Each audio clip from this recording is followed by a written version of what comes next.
If you want to cancel your eBay free trial, follow these simple steps to ensure that you do not continue with a paid subscription after the trial period ends.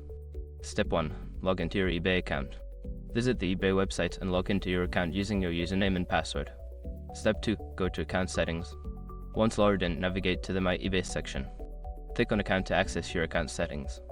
Step 3. Find Subscription Details. In the Account Settings, look for the Subscriptions or Manage Subscriptions option. This section will show you your current subscriptions, including a free trial. Step 4. Select the free trial. Locate the eBay free trial subscription in the list. Click on it to view more details about the subscription. Step 5. Cancel the subscription. Follow the prompts to cancel the free trial. Make sure to confirm your cancellation when prompted to ensure that you will not be charged after the trial period ends. By following these steps, you can successfully cancel your eBay free trial and avoid any unwanted charges. If you have any questions or need further assistance, consider reaching out to eBay customer support.